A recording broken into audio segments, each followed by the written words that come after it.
takes to lead the commission. Because we have an opportunity as East Africans to produce the leadership of the Africa Union. This time round, it is the opportunity for East Africa to produce the chair of the Africa Union. And in our midst, we have a solid candidate, a man with tremendous experience, a Pan-Africanist who can take this continent to the next level. The president also used the occasion to champion regional integration, particularly in trade. He revealed plans to extend the standard gauge railway to connect all East African countries, which he said will enhance cross-border transportation and trade efficiency. That we have now agreed with Uganda, Rwanda, and DRC that the standard gauge railway will be extended from Naivasha to Uganda, to Rwanda, and to DRC, so that in a few years' time, they too can use the SGR whenever they come to Mombasa. The SGR expansion is expected to raise intra-regional trade, currently at 28%, while promoting closer economic ties within the East African community. These pieces of infrastructure are important for the integration of our region. And let me tell you, as leaders, as members of parliament, and as East Africans, that the integration of Africa will be led by the integration of East Africa.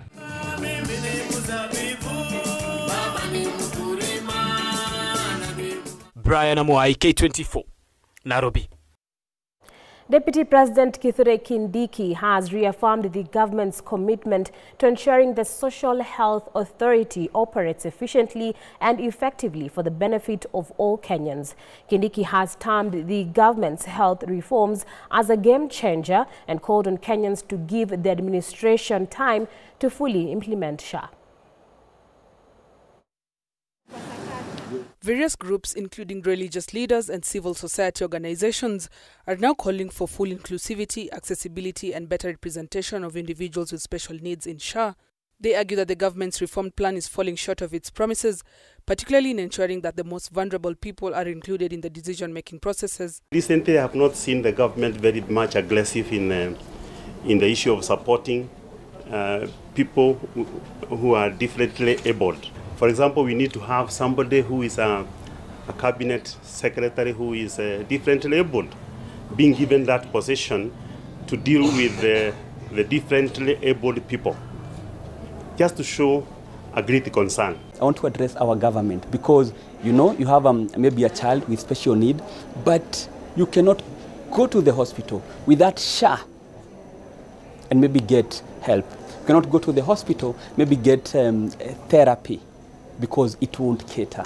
So I'm calling out the government to include the services that can help these people living with special needs. Civil society groups representing vulnerable populations, including those living with HIV/AIDS, TB and malaria, are petitioning the Ministry of Health over the challenges facing patients during the transition. They have criticized the government for failing to address the needs of those living with chronic illnesses, despite the monthly deductions from salaries for the health insurance. We therefore demand the full disclosure of all policy changes, plans, and financial implications related to the transition from NHIF to SHIF. We also demand for a review of the current framework to ensure it is inclusive, equitable, and affordable. The groups are now demanding full transparency regarding policy changes, financial implications, and plans surrounding the SHIF rollout. They have also called for a review of the current framework to ensure it is both inclusive and affordable for all Kenyans, particularly those in vulnerable communities. When we look at SHA, what we see is that we are told that it is vertically funded. So we are not seeing anything in place that is meaningful towards the treatment itself. So if in 5 years' time, this money that we get is not there, that means that we who take medication each and every day will not have access. The government maintains that it's focused on ensuring effective operation of the Social Health Authority, which aims to provide affordable healthcare for all. Speaking in Chepsaita in Uasin Gishu County, Deputy President Kithure Kindiki assured Kenyans of the government's push for universal healthcare. The DP implored Kenyans to be patient. SHA is the most transformative health program that Kenya has ever rolled out. The current challenges will be surmounted, and they were expected. So we expect the challenges to persist for a while. We are committed to resolving all the challenges, and we are listening to all the stakeholders, the professionals, and even the users of the program. We will put together all the views that are important to make sure that the program works for the people of Kenya. The implementation of the new health insurance scheme has been marred by challenges affecting the delivery of essential medical services, with dozens of Kenyans, particularly in vulnerable communities, reporting significant delays, insufficiencies and lack of access to timely medical care, putting the lives of many at risk. Gertrude Burgay, K24 TV. Habitual critics of government's projects have been on the receiving end of the President William Ruto's government ire. This week he went all out, calling Kenyans unpatriotic and that they have something called pepo chafu. The president's fiery remarks have ignited a debate on patriotism, governance and the role of citizens in shaping the nation. But who really wears the badge of patriotism in the tug of war? Kenyans or the president? Our next report tells you that. President William Ruto, a man whose policies have become unpopular as his approval rating. Rejection of his policies, which Kenyans term punitive and at times inconsiderate, have been making headlines since he got into office. This week, the opposition, led by Kenyans themselves, seem to have gotten under the first-in-command skin. County hii wanachukia nchi yao, hawataki mambo yoyote mazuri yafanyike katika kaunti yao. Na mimi nataka niwaulize wa Kenya, tafadhalini, kuna pepo chafu ya upingamizi, kupinga kila kitu. Is unproductive.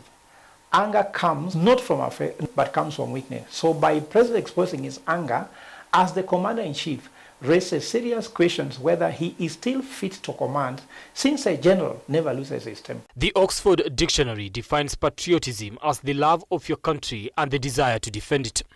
Let us break this down. The whistleblower in the proposed Adani JKIA deal defended his country by raising pertinent issues, which JKIA staff picked and downed their tools in protest. The president does not believe they are patriots, yet he went ahead to cancel the deal, getting a standing ovation in the National Assembly. In the process, The procuring agencies within the Ministry of Transport and the Ministry of Energy and Petroleum immediately cancelled the ongoing procurement process for the JKIA expansion public-private partnership transaction. Kiwanda kama hii watu wanaipinga. Affordable housing wanaipinga. Chanjo ya ng'ombe kuondoa magonjwa wanaipinga. Kubadilisha mfumo ndio tuweze kuokoa universities zetu ambazo zilikuwa zinakwama wanaipinga. Kupinga hata miradi yoyote ya serikali. Mambo ya universal health coverage wanaipinga. Mambo ya afya wanaipinga. Sasa mimi nauliza, hii pepo chafu, nafikiri hata imefika wanapinga hata matoleo kanisani. Jameni. We want to remind the president that he is a symbol of national unity and stability. He should not bring his hot temper into his presidency without purpose. His temper should be purposeful.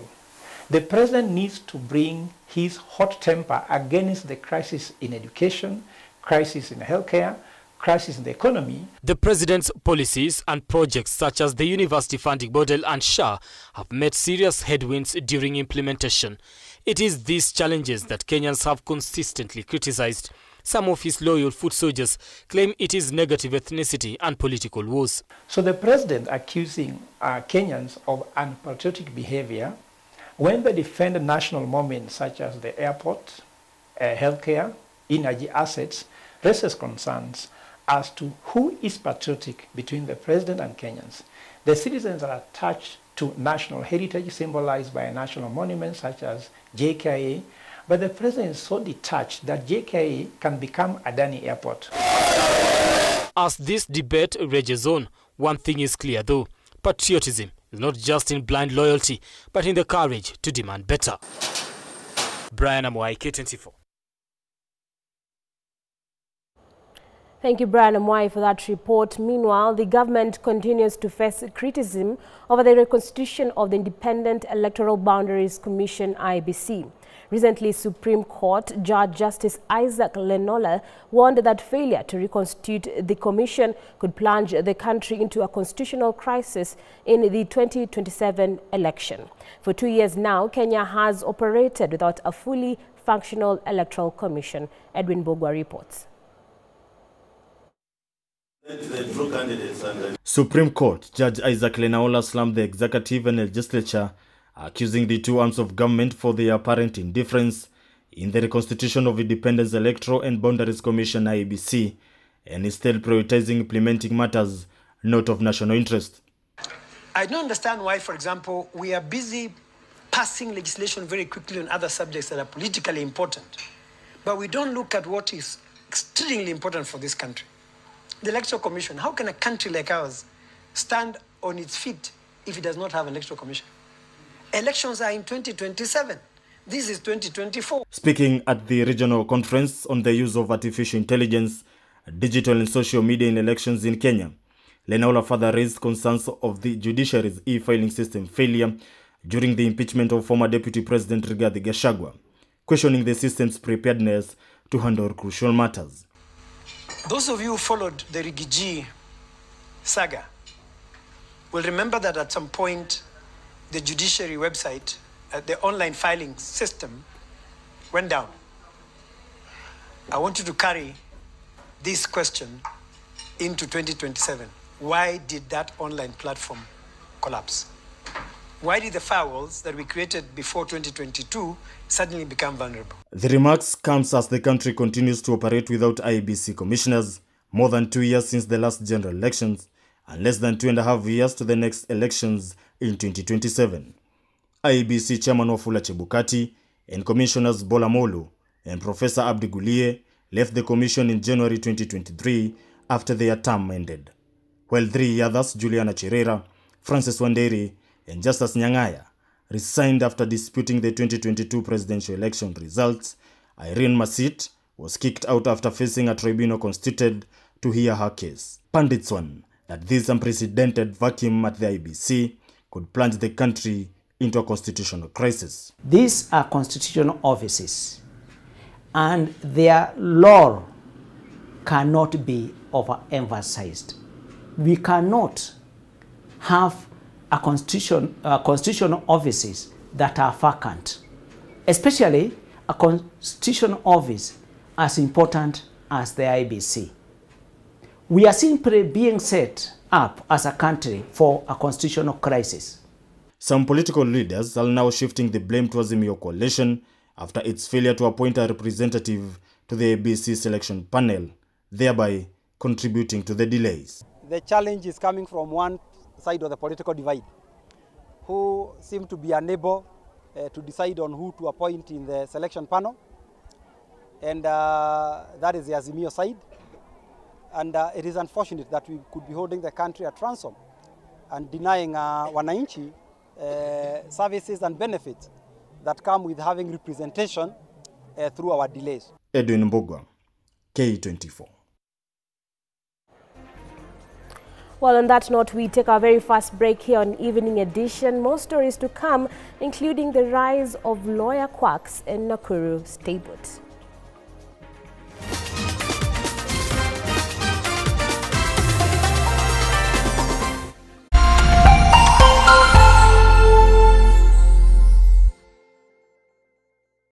Mozart Casino Jackpot. Zungusha gurudumu la furaha. Kuwa mshindi. Mozart Bet.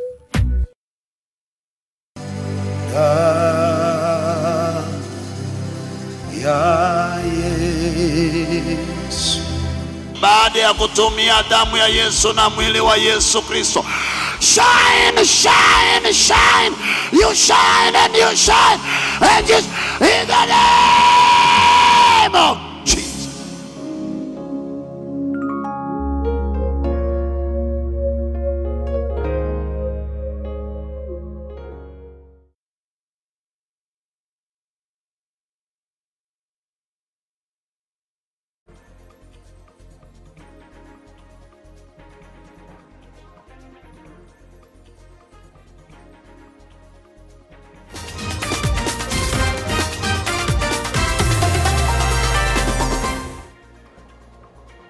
Welcome back.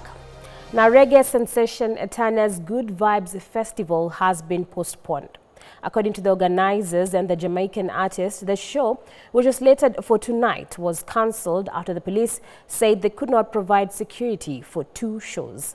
Organizers say they will announce the new dates next week. And here's what Etana had to say regarding the sudden cancellation. My Kenya fans, my Nairobi fans, I sincerely apologize.